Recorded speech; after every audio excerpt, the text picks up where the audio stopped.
পুজো মানে আনন্দ, পুজো মানে ঘোরাফেরা, পুজো মানে সাজগোজ। তো পুজোর দিনে মাত্র 5 মিনিটে কিভাবে আমরা সাজগোজে ব্যস্ত থাকার সময় আমরা নাস্তাগুলো তৈরি করব সেটাই আজকে শেয়ার করব। আশা করি বন্ধুরা তোমাদেরও অনেক মজার লাগবে এবং উপকার হবে। তো চলো রেসিপিটা শুরু করা যাক। নমস্কার, রকমারি রান্নাঘরে আরও একটা সুন্দর রেসিপিতে তোমাদের সবাইকে স্বাগত। তো দেখো, এটা তৈরি করতে আমার লাগবে হচ্ছে আটা। আমি 1 বাটি আটা নিয়ে নিলাম। 1 বাটির হাফেরও হাফ আমি নিলাম সুজি। এইটুকু সুজি দিলে কি হবে, একটু খাস্তা হবে। ব্যাস, এইবার আমি এর মধ্যে দিয়ে দেবো একটা ডিম। আর আটা আমি দিয়ে করছি, তোমরা চাইলে কিন্তু ময়দা দিয়েও করতে পারো। আটাটাই কিন্তু বেশি স্বাস্থ্যকর। হাতের কাছে ধনেপাতা হোক, কারি পাতা হোক, যেটাই হোক দিয়ে দেবে। আমি এখানে কারি পাতাটা দিলাম। একটুখানি ভাজা চিলি ফ্লেক্স দিলাম, হাফ চামচেরও কম। একটু কালারের জন্য হলুদ দিলাম, একটু চাট মশলা দিলাম, আর পরিমাণ মতো লবণ, আর হচ্ছে হাফ চামচ মতন চিনি দিয়ে এইবার ভালো করে এটাকে মেখে নেব। আগে শুকনো একটু নেড়ে চেড়ে মেখে নেব, তারপরে অল্প অল্প জল দিয়ে এটাকে একটু টাইম নিয়ে মাখবো। জলের সঙ্গে আটাটা মাখাতে কিন্তু একটু টাইম লাগে। তাছাড়া একটা ডিম আছে এখানে, একটু টাইম নিয়ে বন্ধুরা এই আটাটা সুন্দর করে মেখে নেবে। এই পুজো উপলক্ষে ফাঁকি ঝুঁকি নাস্তাটা এইভাবে তোমরা তৈরি করে নিতে পারো, খেতে কিন্তু দারুণ লাগে। পুজো উপলক্ষে আমাদের একটু সাজগোজে আমরা ব্যস্ত থাকি, ঘোরাফেরা নিয়ে ব্যস্ত থাকি। তাছাড়া অনেকের বাড়িতে অনেক গেস্টও কিন্তু আসে।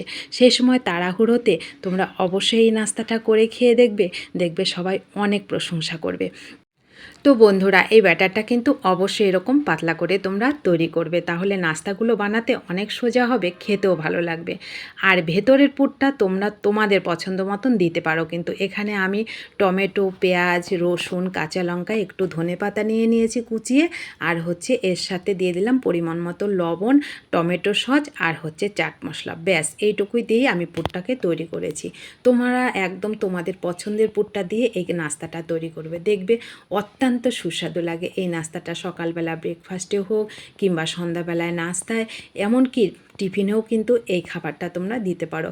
দারুণ লাগে কিন্তু, খুব মাত্র হাতে 5 মিনিট সময় থাকলে এই নাস্তাটা কিন্তু তোমরা চটজলদি বানিয়ে নিতে পারো। তো দেখো আমি কি করে করলাম। আমি প্রথমে ব্যাটারটা তৈরি করে পুরটাও রেডি করে নিয়েছি, আর উনুনে একটা তাওয়া বসিয়ে একটু তেল ব্রাশ করে নিলাম, 1 হাতা করে দিলাম, সুন্দর করে ঘুরিয়ে দিয়ে একবার উল্টে দিয়ে একটু তেল দিয়ে দিলাম। নিচের পাশটা হতে হতে আমি এখানে পুরটাকে দিয়ে দিলাম। পুরটাকে দিয়ে এইবার এই যে এরকম করে মাঝ বরাবর এরকম ফোল্ড করে দেব। ফোল্ড করে দিয়ে এইবার 2 পিঠটাকে একটু হালকা করে ভেজে নেব, তাহলে একটু হালকা ক্রিস্পি হবে। যেহেতু সুজিটা আছে এর মধ্যে, একটু লাল লাল করে 2 পিঠটা ভাজার চেষ্টা করবে। তো দেখো আমি 2 পিঠ উল্টে পাল্টে নামিয়ে নিলাম। ব্যাস, রেডি আমার একটা নাস্তা। আর একটা নাস্তাও দেখো একইভাবে, পরে বা দেওয়ার সময় কিন্তু আর তেল দেওয়ার কোনো দরকার নেই। খুবই অল্প তেলে এই নাস্তাটা কিন্তু তৈরি হয়ে যায়। দেখো আমি তেল আর দিলাম না, আমি 1 হাতা করে ব্যাটার দিলাম, একটু ঢেকে দিলাম, আবার পুরটাকে দিয়ে একইভাবে আমি সমস্ত নাস্তাগুলো তৈরি করে নিলাম। খুবই ইজি একটা নাস্তা, তোমরা অবশ্যই একবার তৈরি করে খেয়ে দেখবে, দারুণ লাগবে কিন্তু।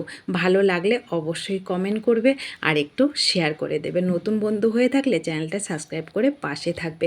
আর যারা আমার পাশে সব সময় আছে তাদেরকে আমার অসংখ্য অসংখ্য ধন্যবাদ ও ভালোবাসা। সকলে অনেক ভালো থাকবে।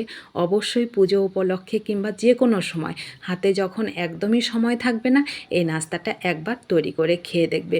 বাচ্চাদের টিফিনে দিলে ভেতরের পুরটা অবশ্যই বাচ্চাদের পছন্দের দেওয়ার চেষ্টা করবে, দেখবে ওরা আর টিফিন বক্স আর রিটার্ন নিয়ে আসবে না।